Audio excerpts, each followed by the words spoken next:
ಸಂವಿಧಾನವನ್ನ ಉದ್ದುದ್ದ ನೆನ್ಪಿಟ್ಕೊಂಡು ನೆನಪುಳಿಯಲ್ಲ. ಆ ಸನ್ನಿವೇಶ ಬಂದಾಗ ನಮ್ಗೆ ನೆನಪಾಗಬೇಕಾದ್ರೆ ಹಿಂದಿಂದು ಮುಂದಿಂದು, ಅವಾಗ ಈಸಿ ಆಗತ್ತೆ ನಿಮ್ಗೆ. ಯೂನಿಯನ್ ಕ್ಯಾಬಿನೆಟ್ ನಲ್ಲಿ ಯಾರ್ಯಾರು ಇರ್ತಾರೆ?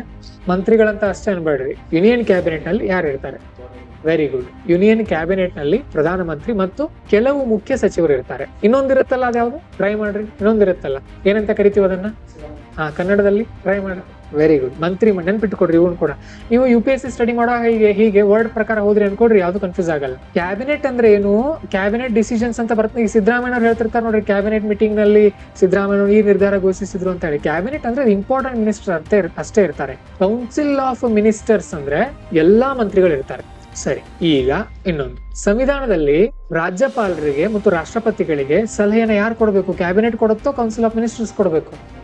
ಕೌನ್ಸಿಲ್ ಆಫ್ ಮಿನಿಸ್ಟರ್ಸ್ ಅಂತ ಬರ್ದಿದ್ದಾರೆ, ನೆನ್ಪಿಟ್ಕೊಡ್ರಿ. ಸಂವಿಧಾನದಲ್ಲಿ ಏನ್ ಬರ್ದಿದ್ದಾರೆ ಅಂದ್ರೆ, the president and governors should act on advice of council of ministers. ನೆನ್ಪಿಟ್ಕೊಡ್ರಿ. ಸರಿ, ಅದೊಂದಾಯ್ತು. ಇನ್ನೊಂದು ಬರುತ್ತೆ, ಕ್ಯಾಬಿನೆಟ್ ಅನ್ನುವಂತ ಟರ್ಮ್ ನಮ್ಮ ಸಂವಿಧಾನದಲ್ಲಿ ಮೆನ್ಷನ್ ಆಗಿದೆಯಾ? ಕನ್ಫರ್ಮ್ ಮಾಡ್ಕೊಡ್ರಿ, ಚೆಕ್ ಮಾಡ್ರಿ, ನೆನಪು ಮಾಡ್ಕೊಡ್ರಿ. ಆಡ್ ಮಾಡಿದಾರೆ, ಅದನ್ನ ಲೇಟ್ ಮಾಡಿ. ಯಾವಾಗ ಆಡ್ ಮಾಡಿ ನೆನಪಿದೆ? ಹೇಳಿದೀನಿ, ನಾನೇ ಪಾಲಿಟಿ ಒಳಗೆ ಹೇಳಿದೀನಿ. ಕ್ಯಾಬಿನೆಟ್ ಅನ್ನುವಂತ ಪದವನ್ನ ಆಡ್ ಮಾಡಲಾಗಿದೆ.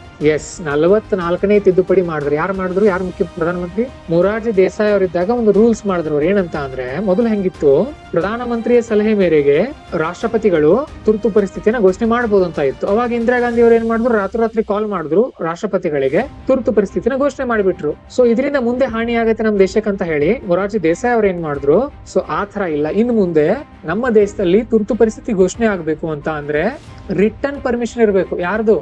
ಕ್ಯಾಬಿನೆಟ್ದು ಅಂತ ಹೇಳಿದ್ರೆ ನೆನ್ಪಿಟ್ಕೊಡ್ರಿ. ಸೊ ಕ್ಯಾಬಿನೆಟ್ ಅನ್ನುವಂತ ಪದ ಎಲ್ಲಿ ಬಳಸಲಾಗಿದೆ ಅಂದ್ರೆ ಸಂವಿಧಾನದಲ್ಲಿ ಇದೆ. ಇದು ಮೊದಲು ಇರಲಿಲ್ಲ, ಬಟ್ ಇದೆ. ಯಾವಾಗ ಇದೆ ಅಂತ ಅಂದ್ರೆ, ಇದು 44ನೇ ತಿದ್ದುಪಡಿಯನ್ನು 1977 ಅಥವಾ 78ರಲ್ಲಿ ಮಾಡಿದ್ರು. ಅವಾಗ ಹಾಕಿದ್ದಾರೆ ಈ ಪದಾನ. ಕೌನ್ಸಿಲ್ ಆಫ್ ಮಿನಿಸ್ಟರ್ಸ್ ಮೊದಲಿನಿಂದ ಇದೆ. ಹೀಗೆ ನೆನ್ಪಿಟ್ಕೊಳ್ಬೇಕು ನೀವು. ಸಂವಿಧಾನವನ್ನ ಉದ್ದುದ್ದ ನೆನ್ಪಿಟ್ಕೊಂಡು ನೆನಪುಳಿಯಲ್ಲ. ಆ ಸನ್ನಿವೇಶ ಬಂದಾಗ ನಮ್ಗೆ ನೆನಪಾಗಬೇಕಾದ್ರೆ ಹಿಂದಿಂದು ಮುಂದಿಂದು, ಅವಾಗ ಈಸಿ ಆಗತ್ತೆ ನಿಮ್ಗೆ.